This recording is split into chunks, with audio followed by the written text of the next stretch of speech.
So, start of Bruins training camp, and a lot of the NHL is getting fired back up again, and I don't know. I didn't think that the Swayman and the Bruins and Don Sweeney, I didn't think that the negotiations were going that bad, but if you read between the lines and you look at what Don Sweeney was saying in his press conference, it does not seem to be going that well. I was wondering, how far away can these two be on a NHL contract? And I always try to see it from both the player and the team's point of view, if you understand what I mean. So, like, what's the player thinking and what's the team thinking? I definitely understand what the team is thinking here. Definitely. Because they're thinking in their opinion that Jeremy Swayman played as a tandem goalie, right? Now, his numbers in terms of goals against, saves above expected, just raw save percentage, high danger save percentage are actually like really, really good. Like he's a talented NHL goalie, for sure. Actually, the Leafs should have drafted him, but whatever. We won't talk about that. And he's a very talented NHL goalie, but from the Bruins' perspective, being a talented NHL goalie and being a starting goalie are two different things, because it's not just about being talented, it's about actually being available to play the games. Now, I'm not saying Swayman has this history of being like an insanely injured goalie a lot or anything like that. I'm just saying that going from playing around 40 games to playing, let's say, 60, because that's what he's going to do, that's difficult, right? Like, your body has to hold up. And then to some degree, any goaltender will tell you that it's a very few amount of guys that can do that, because your consistency will go down because you'll have to start almost every night, right? This is why it was such a silly move. Like, why didn't the Bruins just keep Ullmark as leverage? I understand that it might have had a complex situation at training camp if you signed them both, but I don't know. I would have used him as leverage to 100%. But I can understand where the Bruins are coming from here. That's why if you're going to commit to a guy, you need to know that this is your number one guy, that this guy right here can play 60 games for you. That's why you test guys, and this is the problem with NHL goaltending, and goaltenders in general are just like this. They're some of the hardest positions to analyze in the NHL because they're so up and down. Like, you never know what the hell you're going to get from them in each year, right? You just honestly don't know.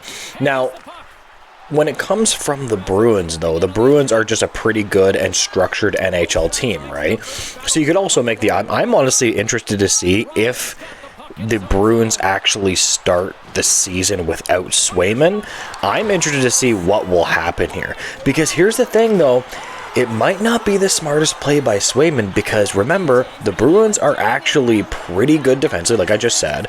And when you have a good defensive team, you can play with a goalie that might not be perfect, as long as, he doesn't turn into a gas can.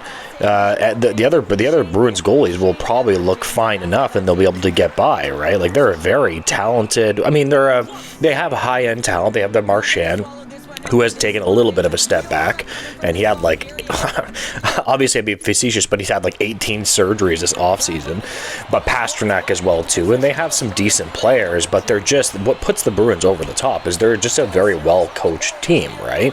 They're a very well-coached team, their team buys in, they play a structured game, they play hard, and those systems tend to make a goaltender look good. Like, it just is what it is. So I'm not sure if this is a smart play-by-play, but anyways, seeing Don Sweeney, by the way, you guys should watch this press conference where he freaked out. He's like, this is BS, going on. I was like, oh my God. It does not look like the contract negotiations are going well. And I will tell you another thing, that it is hilarious to see Paul Bissonnette, his name mentioned by the Bruins GM. That is absolutely hilarious. I don't want to go on about that too much, but you should absolutely watch the video. It is so funny.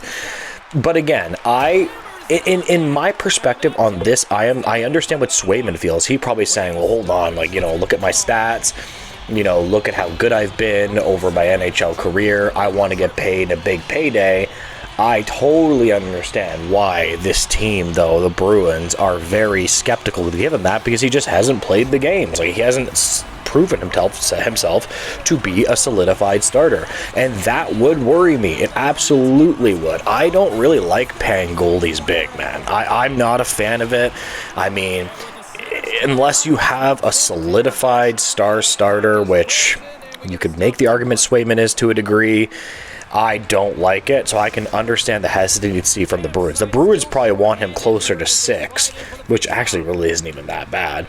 Apparently, Swayman's saying he wants 10. That's outrageous. I would never pay him that. So, already a couple of times, it has been mentioned, December 1st, the deadline has been mentioned a couple of times as well by the Bruins GM, and I mean, it does not look like contract negotiations are going very well, at least right now. Now, I will say this, like Elliot Friedman always says, he's one of the major insiders, he always says this, that can change with one phone call, right? That can just change with one phone call, and that's it. So I don't know how much Swayman wants to dig in his heels here. We will see. But it is what it is. Anyways, I'm going to leave the video there. If you could like, comment, and subscribe, I would really appreciate it. Tell me why I'm wrong and tell me why I'm right as well. And have a great day, guys. Thanks. Bye.